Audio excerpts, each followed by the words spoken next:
La peli empieza aquí arriba y acaba aquí abajo, no hay término medio, pero hay algo que es cierto y es que me inspira cierta ternura. Tiene algo la película que hace que no la acabe de detestar ni nada por el estilo, porque la veo y digo, ¡ay, qué tierno! Es más, cuando estoy viendo Morbius me da la misma sensación que cuando viene un niño pequeño y te dice, mira, te hice un dibujito. Y claro, es un dibujo de un niño pequeño, el niño no dibuja bien, no tiene una buena percepción del espacio y de todas esas cosas, y por tanto su dibujo es un poco una chota, pero a todos nos encanta, ¿por qué? Porque es un niño pequeño, lo hizo lo mejor que pudo, y te da ternura y te intenta demostrar amor y cariño con ello. Ese es el tipo de ternura que me inspira Morbius cuando Sony nos presenta esta peli. Porque la peli además es completamente anacrónica. Tú la estás viendo y te da la sensación de que te estás enfrentando a una película de los 2000, o sea, una de esas películas en la que te salía Ghost Rider, esa época en la que te salían los Cuatro Fantásticos con Jessica Alba, que tenías el Spider-Man de Sam Raimi, pero esto está a años luz del Spider-Man de Sam Raimi, y ahora te voy a hablar un poco de eso porque hay que poner un poco en contexto esta película para entender si realmente es tan mala como dicen o realmente tiene algo destacable, o por lo menos para entender cómo hemos llegado hasta esta situación. Martín, calmate, baja un cambio, habla más despacio. Ok, historia rápida. Hace unos años Marvel estaba en una situación terrible, espantosa, en la cual estaban a punto de desaparecer y tuvieron que vender los derechos de varios de sus personajes para poder seguir adelante y para poder ingresar algo de dinero. Aquí vino Sony, que ya tenía Columbia en su propiedad, el estudio de cine, y compraron los derechos de Spider-Man para hacer productos audiovisuales. Entonces en este punto empiezan a preparar películas y después de muchos imes y diretes consiguen sacar adelante el Spider-Man de Sam Raimi en el año 2002. En paralelo, Fox hizo lo propio con los X-Men y compró la licencia de los X-Men, sacó la primera película, aquella con Hugh Jackman a finales de los 90, comienzos de los 2000, y entre la saga de los X-Men y la saga de Spider-Man revolucionaron el cine. Hasta aquel entonces, lo que eran películas de superhéroe era un cero a la izquierda, eran porquería que no solían gustar, y había raras excepciones, como por ejemplo el Batman de Tim Burton. La primera y segunda peli de Batman a todo el mundo le encantaba, luego teníamos el Superman de Richard Donner y alguna que otra película de superhéroes por el camino que podía entusiasmar, pero ninguna generaba mucha expectativa. Cada vez que decían que iban a sacar una película de superhéroes, la gente desconfiaba. Con Spider-Man y con los X-Men todo eso se acaba y la gente empieza a interesarse por este cine. Esto era en gran parte porque tenían artistas como Sam Raimi o como Bryan Singer, que era el director de la película de los X-Men detrás, que se encargaban de darle una vuelta de tuerca, que le tenían ciertos intereses, que querían contar ciertas historias y hacían que estas películas realmente fueran algo más que intentar sacar dinero, ¿no? Aquí era realmente una apuesta a lo que se estaba haciendo. Entonces esto funciona, se abre toda la veda y llegamos hasta el día de hoy donde hay tantas pelis de superhéroes. Pero por el camino hasta que llegamos al día de hoy pasó que Disney compró Marvel y la compró a Marvel en un punto muy interesante, un punto en el que Marvel se había dado cuenta de que había estado vendiendo todos sus personajes para salir de la ruina y que gracias a eso muchos estudios consiguieron sacarle mucho partido a esos personajes y desde luego muchísimo más del que la propia Marvel le estaba sacando. Entonces Marvel desde su punto dice, y si nosotros nos lo montamos por nuestra cuenta, empiezan a revisar qué cosas no habían vendido y deciden empezar el universo cinematográfico de Marvel. Y esto coincide con la compra de Disney, que Disney lo único que hace es inyectar más dinero y más experiencia en el mundo del audiovisual y así potencian todo lo que es el universo, pegando una segunda revolución al cine, ¿vale? O sea, la primera revolución de lo que supone el cine de superhéroes, taquillero o blockbuster venía con Spider-Man y con los X-Men, pero la segunda revolución viene a partir de Iron Man de 2008. Claro, en este punto en el que vienen y cambian tanto las cosas de la mano de Disney, de Marvel Studios, de Kevin Feige y de toda esta gente, pues el resto, los que habían sido los que iniciaron esto, es decir, Fox y Sony, se empiezan a quedar un poco más atrás, empiezan como a dormirse en los laureles y es como que no consiguen seguirle el ritmo a lo que era el universo cinematográfico de Marvel, a pesar de que ellos tenían también personajes de Marvel. Marvel, completamente imparable con su nuevo modelo de negocio, con el nuevo rediseño de producto que había hecho y todo esto, consigue presionar a la competencia y entonces es cuando, bueno, pues ya había salido Spider-Man 3, a la gente no le había gustado tanto, se decide finalizar esa trilogía y empezar con un nuevo Spider-Man. Ahí es cuando sale de Amazing Spider-Man, nos llega Andrew Garfield y ahí empieza a surgir una idea dentro de Sony. Sony, cuando dio carpetazo a la saga de Sam Raimi, la saga que revolucionó el cine, y decide empezar esta nueva saga con Andrew Garfield, piensa que puede crear su propio universo cinematográfico, al igual que está haciendo Marvel, pero solamente con Spider-Man. Lo cual tiene mucho sentido, porque el folclore de Spider-Man, lo que es la cultura de Spider-Man, todos sus personajes, da para mucho y se podría hacer perfectamente un universo cinematográfico solamente de Spider-Man, completamente aislado de lo que es el resto de Marvel. Tal vez no sería tan interesante, tal vez no sería para el gusto de todos, pero poder hacer, se puede hacer. Entonces, cuando están en ese punto surge una idea, cómo funciona más o menos ahí en taquilla la primera de Spider-Man y va guay y la gente le está molando y demás, se decide pues intentar darle otro girito de tuerca para que acabe de gustarle a todo el mundo con The Amazing Spider-Man 2 y a la vez empezar a expandir ese universo cinematográfico con la idea de los 6 siniestros. Para que no tengan mucho conocimiento o no se haya leído los cómics y tal, los 6 siniestros es una agrupación de villanos de Spider-Man que está en los cómics, en la cual, pues bueno, se juntan 6 villanos de Spider-Man para intentar acabar con este superhéroe. Aquí la idea de Sony era coger y hacer las películas de Spider-Man de manera individual, pero luego películas individuales para presentar a cada uno de los villanos y luego juntarlos en una sola gran película, como se hace con los Vengadores, básicamente, ¿no? Que Iron Man tiene su peli, Thor tiene su peli, Capitán América tiene su peli, y luego lo juntamos a todos en Vengadores. La idea original era la misma. Tenemos Amazing Spider-Man con Andrew Garfield, luego cada villano tiene su película y juntamos a todo el mundo en una sola y gigantesca película. Qué tema que por el medio de Amazing Spider-Man 2 no acaba de funcionar en taquilla. Y de Amazing Spider-Man 2 iba a ser la primera película antes de todas las pelis de los villanos. Y esa película pues ya no estaba funcionando y era como que los pilares básicos de todo esto se empezaban a tambalear. Por si fuera poco, en ese momento Sony sufre un ataque. Tiene un gran hackeo, pierden un montón de datos, pierden un montón de dinero y mucha información de eso se ve expuesta y el estudio queda en una situación bastante débil. Este hackeo masivo afecta tanto que decide Sony empezar a colaborar con Marvel. Marvel ya había puesto su predisposición desde hacía tiempo, desde hacía ya bastantes años estaban como un poco insistiendo para ver si podían colaborar e introducir a Spider-Man dentro del UCM.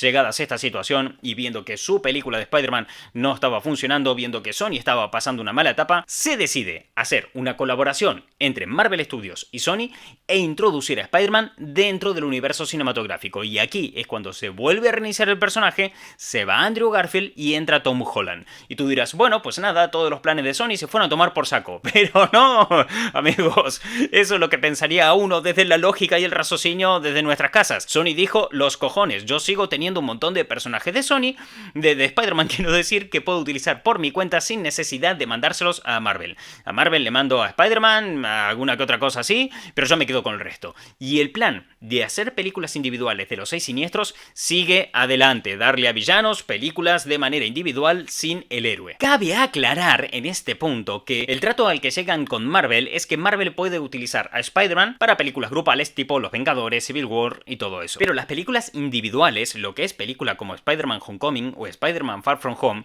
aunque Marvel Studios están metiendo mano, la responsabilidad es de Sony. Esas películas son de Sony, es decir, Sony está haciendo su propio universo con sus villanos y sus movidas de Spider-Man y a la vez también las películas de Spider-Man que van en el UCM. Tal vez esté pensando, joder, qué caótico, qué quilombo, qué todo esto. Pues tienes razón, esto es caótico. Y tú dirás, ¿no sería mejor organizarlo todo y dejarlo todo más estructuradito y tal? Pues Sony, por el motivo que sea, opina que no. Y ante todo, tenemos que ser conscientes, somos muy ignorantes, chicos. Nosotros no trabajamos en Sony, no trabajamos en Marvel y tal vez sus motivos tengan, la verdad. Tal vez sus motivos tendrán que nosotros no los comprendemos tal vez, pero sus motivos tienen para mantener las cosas así. Entonces llega la peli de Venom. La peli de Venom funciona en taquilla porque daba, a pesar de que no era una película de bla bla bla, era realmente una película que apostaba, era una película que nos traía un tono distinto y algo diferente, y sigo diciendo, no es una gran película, no es una película buenísima, pero trae algo distinto, y eso el público lo agradece, porque también se agradeció en su momento cuando lo trajo Iron Man de 2008, y también se agradeció cuando lo trajeron los X-Men y el Spider-Man 1 de Sam Raimi. La frescura de Venom hace que la taquilla se reviente y Sony apueste más aún por este plan que no se deciden a soltar, el plan de hacer películas individuales de los diferentes villanos. Y eso nos lleva hasta la actualidad. Hasta Morbius. ¿Qué pasa por el medio? Lo que habían conseguido evolucionar artísticamente con Spider-Man 1, a la vez que se estrenaba los X-Men de Fox, todo aquello se había quedado estancado. No evolucionaron, no avanzaron. Sí lo intentaron con las pelis de Andrew Garfield. Había cosas interesantes, propuestas distintas que demostraban que, pues que este universo, sus intentos, sus cosas, sí tenía intencionalidad de seguir avanzando, pero la verdad es que se quedaron bastante estancados. Y eso nos lleva hasta el día de hoy. Hasta el día de hoy en que se estrena Morbius y es, sinceramente, una película muy boluda. Es una película muy tonta, pero también con cierto punto de inocencia. Sony sigue haciendo las películas como las hacía en aquel entonces y sigue haciendo películas como las hacía hace 20 años. Y es como si Sony estuviera diciendo, bueno, si este formato de cine nos valía hace 20 años, también nos puede valer hoy. Hace 20 años la audiencia era mucho menos exigente, la audiencia se sorprendía de manera mucho más sencilla, porque aún no habían visto tantas cosas, pero es que a día de hoy, con el UCM, ya llevamos más de 20 películas. Más de 20 películas. En paralelo, tenemos la saga de Harry Harry Potter, que también está haciendo universo, tenemos la saga de Star Wars, que también está haciendo universo, y por hacer universo cinematográfico hasta lo está haciendo Lego. Es decir, ya hemos visto muchas cosas, muchos crossover, muchas conexiones, y sinceramente estamos viendo siempre lo mismo. Y los recursos que antes valían, ahora ya nos sorprenden, se suenan hasta repetitivos, suena como que llevas comiendo 20 días seguidos el mismo plato. Entonces, sinceramente, Morbius no está tan mal. Morbius, si se hubiera estrenado hace 20 años, pues oye, hubiera funcionado perfectamente y hasta incluso te diría que hubiera parecido moderna, revolucionaria y hubiéramos querido más sobre eso. Y hoy en día no le perdonamos al cine ciertas boludeces que aparecen ahí en pantalla, ciertas tonterías como arreglar una máquina complicadísima con un bolígrafo o cosas así, porque te suenan tontas, porque sinceramente es eso, es lo que hay. Recuerdo que en su momento, y aquí creo que está la clave de todo, cuando Michael Bay cogió la licencia de las Tortugas Ninja para hacer su propia versión, que tampoco que sean películas muy allá, sí que dijo algo que me llamó mucho la atención, y Michael Bay decía que él había evolucionado de cierta manera la audiencia, de manera lógica, porque la audiencia siempre evoluciona, es decir, tú te ves los primeros cómics de Marvel y miras los actuales y ves que hay un mundo de diferencia en cuanto a desarrollo de historia, de guión, de apuestas que se realizan, porque ya hemos visto mucho, ya hemos comido mucho, queremos cosas un poco más complejas, y las cosas complejas que tenemos y que pedimos hoy son cosas increíblemente sencillas para el público del mañana. E incluso cuando hoy en día exigimos cosas sencillas para escaparnos de la complejidad de otros productos, esas cosas sencillas no dejan de ser una simplificación de la complejidad que ganamos en el tiempo. Es decir, tenemos productos muy sencillos que a lo largo de la historia se han vuelto complejos por petición de la audiencia, porque la audiencia pide más, pero llega un momento que son tan complejos que hay que volver a simplificarlos. Pero la versión simplificada que tenemos hoy en día no es la misma que del comienzo. Se ha ido perfeccionando la técnica hasta conseguir un equilibrio, y cuando llegamos a las cosas más sencillas que pedimos hoy en día, son cosas sencillas de manera destilada. Ha habido todo un proceso para llegar hasta una sencillez actual, y esa sencillez es el punto de partida del cine del mañana. Y lo que decía Michael Bay, que es a lo que iba con todo esto, es que a día de hoy no es tan sencillo hacer una película como por ejemplo las Tortugas Ninja. Porque en los 90 nos daba todo igual. Nos decías que eran tortugas, que eran ninjas, que eran adolescentes y eran mutantes. ¡Perfecto! ¡Bienvenido todo! Te lo compramos. Nunca habíamos visto nada así. Genial, maravilloso. Pero a día de hoy, cuando hablas de tortugas antropomórficas, el público espera algo más. El público espera realmente algo que vaya a mayores, era lo que explicaba este director, porque son tortugas antropomórficas. ¿Cómo funciona todo aquello? Entonces ahí es cuando te entra la palabra mutante y los mutágenos. Entonces, si vamos a mutante y mutágenos, ¿cómo funciona esa mutación? ¿Qué explicación científica hay? Y por si fuera poco, si decimos que son ninjas, esperamos un tipo de entrenamiento, esperamos unas referencias culturales, y a la vez, si decimos adolescentes, esperamos cierto tipo de complejidad en lo que es la mentalidad de cada uno de los personajes. Y la combinación entre estos cuatro elementos esperamos que nos dé una tridimensionalidad de cada uno de los personajes. Y tú me dirás, joder, yo no espero una puta mierda a las Tortugas Ninja, no espero nada de eso a las Tortugas Ninja. Es cierto, y es que un matiz que no te comenté, y es que esto Michael Bay lo comentaba desde la perspectiva de cómo sería crear desde cero hoy en día las Tortugas Ninja si jamás hubiéramos creado las Tortugas Ninja. Entonces, él planteaba otra alternativa que fue por la que apostó en la película, y que sinceramente, pues oye, pues no ha dado las mejores películas de la historia, pero sí es cierto que tenía un par de ideas interesantes. Y esa alternativa es abrazar la estupidez con todo cariño. O sea, quiero decir, abrazar el caos, la inocencia, esa parte más naif y tierna que tiene esto, ¿no? Tortugas, ninjas, adolescentes, mutantes. Es un concepto que es como muy inocente, es un concepto muy loco, muy absurdo y ante todo divertido. Lo que intentaron hacer estas películas es abrazar con cierto cariño esa idea y intentar llevarla a su máxima exponencia, pero para el público actual. A ti te podrá gustar más o te podrá gustar menos y podrá haberlo hecho mejor o peor, pero la idea y el concepto de abrazar con cariño esa movida de, bueno, concepto viejo inocente, vamos a tope con eso, hagamos una especie de exploitation de eso. Eso fue lo que intentó la película, y bueno, por lo menos esa idea, ese concepto y ese intento sí que me parece muy interesante, y creo que es en lo que falla Morbius. Morbius hace una apuesta vieja, anticuada. Esas cosas, esas tonterías de guión que tienen,